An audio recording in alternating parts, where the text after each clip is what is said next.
Ladies and gentlemen, boys and girls of the YouTube world, CJ Rose's back in the building. Welcome back to the channel. Word is born, love is love. Like, comment, subscribe, and do all the above. And if you ain't doing anything today, follow my Instagram, RugerRose23. It's the place to be. All right, I had to pause my King of Queens real quick. You know, I'm binging it. One of the great shows of all time, I will say. But I was waiting for my phone to charge because something happened earlier today, and we gotta talk about it.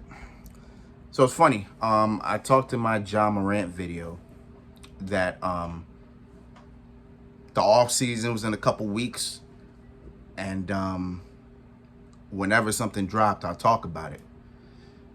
Well, it looks like the off season is starting pretty early because we got our first big, and it is big, our first big trade.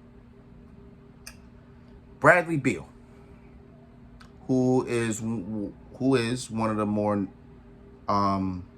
mentioned names to hopefully be moved this offseason, has been moved. It's not official yet, but it pretty much, it's not official. It's like that. It's not official yet, but Bradley Beal will be going to not the Miami Heat, which is the one team that I've been hearing a lot lately. It's the Phoenix Suns for Chris Paul, Landry Shamet, swap picks, and I think second round, and I think either second round or the first round, whichever ones. But pretty much Chris Paul, Landry Shamet, and picks, right? Okay. So last week, we learned that Chris Paul was actually getting waived, or was gonna get waived from the Phoenix Suns. So at the time, we were trying to figure out, okay, what's the best destination for a 38-year-old Chris Paul, right? Like, what the hell's the destination for a guy who damn near is 40 years old, but can still give you something, you know what I'm saying? It's not like Chris Paul can't give you nothing. Chris Paul can give you something, you know what I'm saying? Now, before the wave could even be completed, because I think it had until, I think, June 28th, I believe, until the wave got completed, he gets traded to Washington. Now, the reason why the trade is not official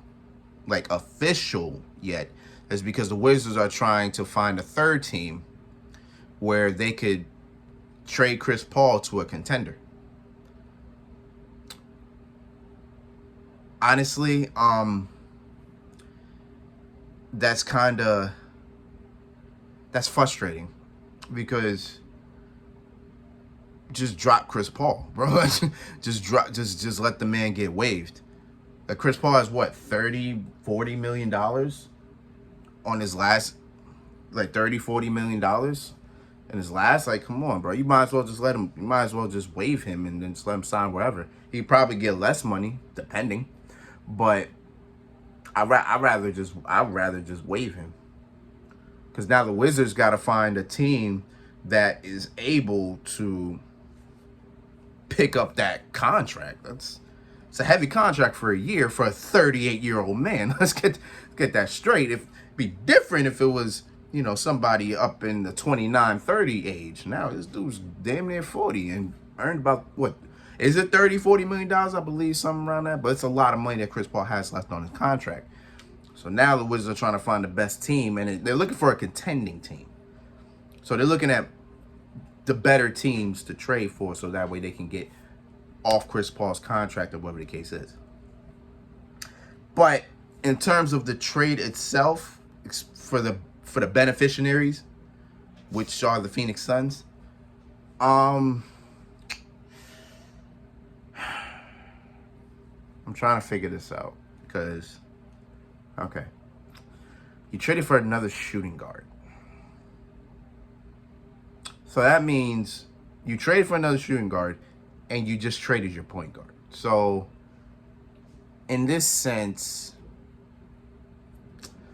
one of them may have to play point guard, which Bradley Beal and Devin Booker can do. Both of them are pretty good distributing ball. So I think one of them could play point guard. I think that'd be okay.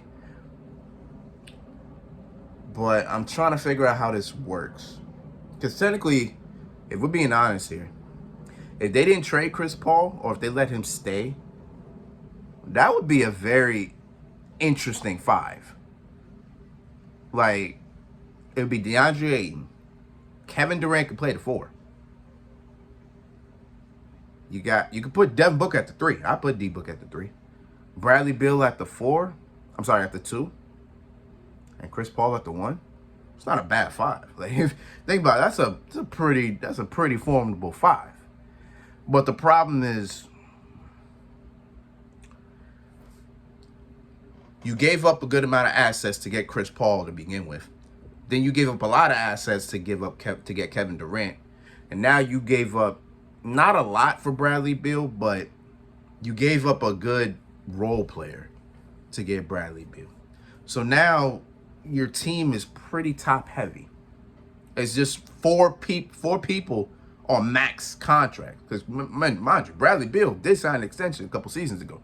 He is on a max contract right now. D Book is on one too. Aiden got one for no reason a couple years ago. And KD signed an extension, I think it's 2 seasons ago. So all of them are on max contract at this point in time. That's a lot of bread. Between those 4 dudes, that's a lot of money. That's a lot of money. And now we're hearing about this collective bargaining agreement, that the CBA, that's going to happen for next season. God only knows what that's going to look like. It's just a lot of money tied between those 4 players.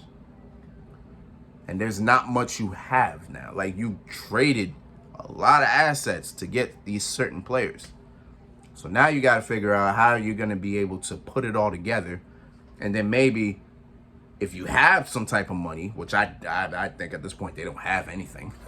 I don't think they have much. Now you got to fill in that bench, because that bench don't look good anymore. I mean, you got Josh Okogie, Well, actually, he's been starting, so I guess he'll still be starting at this point. You got Sarge.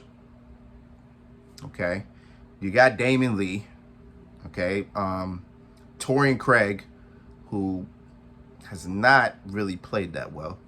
Terrence Ross, who I think isn't even the Terrence Ross of old, who I think he can give you about a good 15.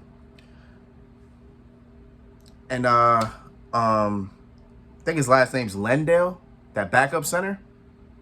Oh, speaking of backup centers, you also got Bismack Biyombo.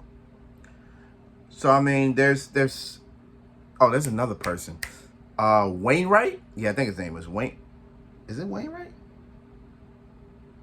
I think it's Wainwright. Is he even on the Suns? I can't even tell you off the top of the head. But regardless of it, your roster does not look contending at all. Because you got to think about it. You had D Book and Kevin Durant and DeAndre Ayton pretty much for the series with the Nuggets, right? You got beaten 6. You got destroyed in games, demolished, because DeAndre Ayton all of a sudden got an injury. Chris Paul was already hurt. So your lineup's already thin. You don't really have much to work with. I mean, D Book and KD could get you a lot. Obviously, both together can get you a lot, but there's only so much they can do. So now you got to figure out, okay, how are we going to do this? Now you got a new coach on top of it. You got Frank Vogel as your coach, who has won a championship. Yes, he's won a championship as a coach. But can he work this roster out? Now he's got Bradley Beal, right? Because somebody at this point, listen, one of these guys ain't going to be dropping 25. Like, I mean, Bradley Beal didn't even drop 25 this past season. But I'm just saying, one of these dudes is going to be dropping like 20 points a game. I'm sorry, Bradley Beal got to be the one. But then if he's going to play the point guard, then his assist is going to go up. So he's going to defer more than anything. So that means he's got to get more of his playmaking up. Bradley Beal's a good playmaker already, but now he's got to be better. But I don't know. In terms of the Wizards, again, they're getting rid of Chris Paul's contract. That's already been known. They're still trying to figure out what Kristaps Porzingis and Kyle Kuzma are going to do. So if both of them want to walk, then now you just got to do a whole entire reset. With what you got already. So it's like, man, there's so much that goes to it. Oh, man. Wow. What's this, June? What's it say? June 18th? Yeah, because Juneteenth is tomorrow. Yep, Juneteenth is tomorrow. Yep, it's June 18th. Boy, we didn't even get to the off season. We're not even officially in the off season yet, and this already happens. I don't know where Chris Paul can go. I don't know who wants to pick up his contract. Now you got to trade him instead of you. Can the Wizards waive him at this point? They can waive him, right? Because if you accept it, you obviously take the money. You get it. You get a shot in the Arnold money, but you have to waive. But you can waive him after that, right? Like within like August or so, like middle of July to August, you can waive him, right? You might as well. You can't do much with that money. Plus, if Porzingis and Kuzma walk, you didn't really get anything out that Bradley Beal trade. You didn't get anything. You got Landry Shamet, who isn't bad, but that ain't a guy. That's not the guy I want on the face of my franchise. You know what I'm saying? So I don't know who that guy would be, but hey, I guess we'll figure it out, right? Although Chris Paul and Kristaps Porzingis as a duo, I'd be intrigued, especially because Porzingis could stretch the floor. So I don't know. That'd be an interesting combination. I'd like to see that. The pick and rolls be crazy, even though Porzingis. I love Porzingis. I like Porzingis. I don't love him. I like him. He's pretty good. 7'3", you know, could shoot the ball, could space the floor. I just hate the fact that he can't really defend that well and he can't rebound. You're 7'3" and you can't even get double-digit rebounds. It's just one of those things. This is one of the things that just frustrates you. But I don't know, man. Like, these top heavy teams is wild, man. Because I think we're already seeing that if you look at these past finals, it was only just 2 players, and that's it. Not to say that the Nuggets weren't well-rounded. They definitely were.